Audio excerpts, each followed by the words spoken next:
Previous વિડીયોમાં આપણે ફકરા પરથી સવાલ જવાબ જોયા હતા.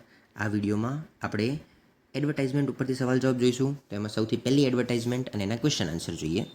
સૌથી પહેલો ક્વેશ્ચન છે, what is this advertisement about? તો જવાબ આવશે, this advertisement is about folk dance institute named Nrityam. આગળનો પ્રશ્ન જોઈએ, who conducts the class? Class કોણ કન્ડક્ટ કરે છે? તો Miss Bansari Patel conducts the class. ત્રીજો પ્રશ્ન, which dances are taught here? તો જવાબ આવશે, Bharatanatyam and Kathak are taught here. ચોથો પ્રશ્ન, which day is a holiday? કયો દિવસ રજાનો દિવસ છે? તો સેટરડે ઇઝ અ હોલિડે. આગળનું જોઈએ આપણે. પહેલો પ્રશ્ન છે, who from SV Vidyalaya took part in the competition? તો જવાબ લખવાનું છે, Ronak Gohel and Rinal Patel from SV Vidyalaya took part in the competition. બીજો પ્રશ્ન, who were allowed to go to witness the competition? તો જવાબ આવશે, students of standard 8 and 9 were allowed to go to witness the competition. ત્રીજો પ્રશ્ન છે, where was the competition? Competition ક્યાં છે? તો જવાબ આવશે, the competition was at SV Vidyalaya Kadi Mehsana. ચોથો પ્રશ્ન, when was the competition? Competition ક્યારે હતી? તો જવાબ આવશે, the competition was on 22 July 2018 at 6 PM. આગળનું જોઈએ. ખાલી જગ્યા છે, પહેલી ખાલી જગ્યામાં આવશે સુરેશભાઈ આનંદ. બીજો પ્રશ્ન જોઈએ, what does X and Y private limited manufacture? તો જવાબમાં તમારે લખવાનું છે, X and Y private limited manufactures plastic toys. ત્રીજો પ્રશ્ન, where is X and Y private limited situated? તમારે જવાબમાં લખવાનું છે, X and Y private limited is situated at Ankleshwar. ચોથો પ્રશ્ન જોઈ લઈએ, how many people work in ABC private limited? તો જવાબમાં લખવાનું છે, 40 people work in ABC private limited. આગળનું જોઈએ.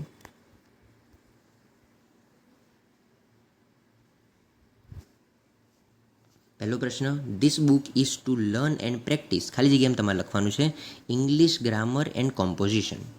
બીજો પ્રશ્ન, for which students is this book? તો તમારે જવાબ લખવાનું છે, this book is for student of standard 9. ફરીથી બોલી જાઉં છું, this book is for students of standard 9.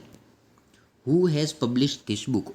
આ બુક કોણે પબ્લિશ કરેલી છે? તો જવાબ આવશે, Bhavik publication has published this book. ચોથો પ્રશ્ન, how much is the book? Book કેટલા રૂપિયાની છે? તો ધીસ બુક કોસ્ટ્સ ₹60. પહેલો પ્રશ્ન, પર્વસ ફાધર ઇઝ ખાલી જગ્યામાં આવશે ડૉક્ટર. બીજો પ્રશ્ન, વોટ ડઝ પર્વ લાઇક? પર્વને શું ગમે છે? તમારા જવાબમાં લખવાનું છે, Parv likes swimming, chess, table tennis and music. Where does Parv live? Parv ક્યાં રહે છે? તો Parv lives at B20 Shastrinagar, national highway 8, Himmatnagar. ચોથો પ્રશ્ન, about whom is this data? આ ડેટા કોના વિશે છે? તો this data is about Patel Parv Vipul Kumar. ફરીથી રિપીટ કરી દઉં છું, this data is about Patel Parv Vipul Kumar. આગળનું જોઈએ. અહીંયા તમારે એક પાઈ ચાર્ટ આપેલો છે, પણ આ બધા પર્સન્ટેજનું તમે એડિશન કરશો તો લગભગ 105 થાય છે. પણ આપણને જે આપેલું છે એના ઉપરથી આપણે સવાલ જવાબ જોઈએ. પહેલો પ્રશ્ન છે, which subject is the least like of all students? કયો સબ્જેક્ટ સૌથી ઓછો ગમે છે? તો તમારો જવાબ આવશે, politics is the least like subject of all the students. બીજો પ્રશ્ન, the most favourite subject of all the students is sociology. શું જવાબ આવશે? Sociology. How many students choose sociology more than psychology? તો જવાબમાં લખવાનું છે, 15% students choose sociology more than psychology.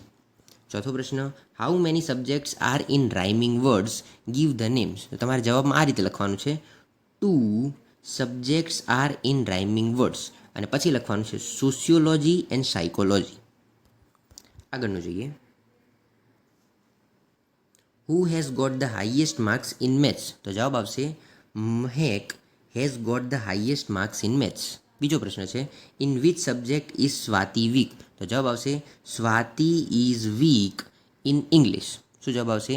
Swati is weak in English.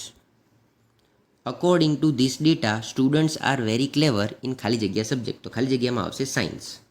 અને ચોથો અને છેલ્લો પ્રશ્ન, who has got the lowest mark in social studies. તો જવાબ આવશે Mahek has got the lowest marks in social studies. Okay, આગળના ડાયલોગ ઉપરથી ક્વેશ્ચન આન્સર્સ છે આપણે નેક્સ્ટ વિડીયોમાં જોઈએ.